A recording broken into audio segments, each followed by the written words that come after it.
Who or what's your biggest inspiration? It sounds like you've taken inspiration from lots of different sources on your journey. Absolutely. So I think everybody pretty much that I've met, I've taken inspiration from. Absolutely. I think my life coach, my mum, my family, my friends, my teachers, colleagues, even neighbours, I've always taken something from them. I think my biggest inspiration that set me off really on this self-development journey was Roxy Nafusi. So for the listener that might not know, Roxy Nafusi wrote a book. She's actually written 3 books now, but her first one, Manifest Dive Deeper, and then Manifest for Kids now. That book has literally helped me to transform my life. I think, her book, it breaks it really clearly down into 7 steps about how to manifest, and I think I'd never even heard of the word manifest. I didn't know what it was, and a little bit like Roxy says in her book, she had to go home and Google what is manifesting. And Roxy, she defines manifesting really well. So these are not my words, but she says it's a self-development practice, it's a mindset, it's a way of living, and it's your ability to call into your life and create the reality that you desire. And I think using those 7 steps helps me to create the reality that I'm now living. Number 1, have that vision. So I have my vision board, all of the different areas in my life. I know what I would like in my home. I've made it, a fantastic place to live, somewhere I feel safe, I feel supported. I just love it. I love the warm, cozy feel in there. I think my friendships have just flourished. I have gone from that person that stayed in and didn't really have many friends to loads and abundance of friends, because as you said before, as we were saying, you become that magnet and you attract more people who are on your wavelength. And I feel so incredibly lucky to have all the friends that I do. I think my family as well, I've got an amazing family. I know what I want to do with them, the experiences that I want to have with them. I think in terms of my career, I've got a fantastic career as a teacher. I go into work every single day and I'm excited for the day ahead. I'm excited not only to tell my jokes and for them to cringe at me, but also to just inspire them, not just with history knowledge, but also with giving them the tools to know that they can do this, that grades, yes, they're important, but they're not everything. Well-being is important, and I think if I can be that champion for them, then that's brilliant. That's all I want. I want them to go out into this world just as I am now, having the tools to look after themselves, to know what they want, to go out, reach for their dreams, never play small, always play big, always think, I always say to them, what would you like to achieve? I'd like this, but I'm not going to. Yes, you will 100%. If you believe it, you will achieve it. I mean, for my year 11s, for example, in the back of their exercise books back in September, I said, this year is going to be really difficult. Okay, it will be. You are going to face challenges. You are going to experience setbacks. You might not get the grades in the mock exams that you really want. You might find things really tough, what we're doing in this topic or that topic. So when the going gets really tough, I want you to write a message to yourself in the back of your book. And then at any point that you feel, I can't do this, you read that message and you know why you're doing this. And even when I mark the books, I always just look to the back of the book, and it just lights me up knowing that they've got that goal. And whenever they do come to me and they're worried or anxious, I'm like, look at the back of your book, read it. And they're like, yes miss, I remember now. And I just think that is just incredible. It's so powerful. I think as well, some of her other steps in the book, embrace gratitude without caveats. So that means, be truly grateful for the home that you live. I'm truly grateful for my home. I'm not thinking, oh, but I would love a dream house. I'm grateful for what I have right now. I never know what's around the corner. I'm grateful for my family now. I'm grateful for my friends now. And I think, another one of her steps, turn envy into inspiration.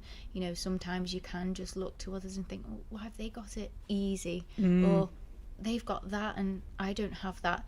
I always flip that now. I look at them and think, that. I love that. Yes. That is a great, because I think it is very easy, especially with social media, to get sucked into a web of comparison. It really is. And I think that's a great way to turn it around. It's something certainly I do if I think, oh, I'm a bit jealous of, or they've got that gig or whatever. And you're Be like, inspired. well, yeah, that's a goal. That's clearly something then that I want to do. Yes. So yeah, I love that. Yeah. Yeah.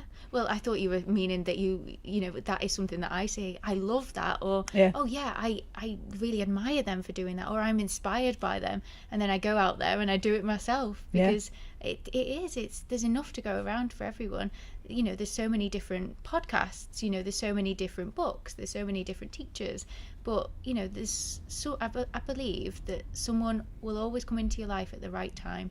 Things will happen the way they're meant to happen, and they happen for a reason. And yeah, I just think her book, honestly, I listen to it still every single morning on my way to work, just a little snippet of it, either that one or the second one, or even the kids one, because I think the kids one is incredible. You know, you're saying you've got a daughter. Yeah, well, I think I need to buy it. It's not one I've read. I've read a lot of books, but it sounds like you like enjoy structure and working towards something, and that's probably why you enjoyed that book so much, because obviously I've read The Secret, and I think The Secret's a bit more, I'll just write a check for £1 million and then £1 million will appear in my bank account. I think it gave a bit of a false hope behind manifestation, whereas that one sounds a bit more structured and set in reality, perhaps, that you are still the master of your own destiny. It's not just, I'm just going to wish for something and the universe will give it me. You're actually making steps towards making it a reality as well. Absolutely. I think it's not just, you can't just wish for things. You can't just say, oh yes, I want that, and then expect it to happen. You have to put the steps in. And that's what Roxy's book does. It breaks it down into these 7 steps, and you've got to follow the steps in order for things to manifest in your life. And I have so many examples of, you know, things that I have manifested, and I just live and breathe these 7 steps. And I think, you know, Roxy's great. I've met her once in Dublin, and I've booked my VIP ticket to see her in London in January. So I'm very excited for that. That's I'll great. be travelling down there. On your own? With my friend who is also, so I met her through Roxy Nafusi as well, and it turns out that we only live around the corner from each other, so we're both going down there, so that'll be so exciting. We both say that we are her number 1 fans, and I mean, when we were booking the tickets, we said, should we go for, there was band A, band B, band C, and band A is obviously the VIP meet and greet and everything, and we said, oh yeah, we'll just go for the B tickets. And then there was this pause on the phone, and then we both kind of said in sync, but we are her biggest fans. We went, just do it. So we booked the VIP. Why not? So well, someone's inspired you that much, I think it's great to be able to meet them. Absolutely. And I mean, I pick one of her cards every morning. So she's got mantra cards, affirmation cards. I've got 2 decks, and each morning I pick one of these cards, and it so resonates. So this morning's, for example, it was it said something about stop playing small and step into your power. Or, you know, another one was you don't have to do it, you get to do it. And I just love that one as well. I love them all, but so it sounds like then you have the potential and are being a great inspiration to others through your teaching, because I mean, I'd love you to be teaching my daughter from what you've said, because I think, you know, particularly girls need a role model like that, who is saying there's more to life than studying. And it's interesting, coming from your background where it was the be all and end all from you, you're able to actually get across that, well, I've done that, and I, you know, looking back, I might have not done it that way, but I can use that knowledge and what I've learned since to then inspire others.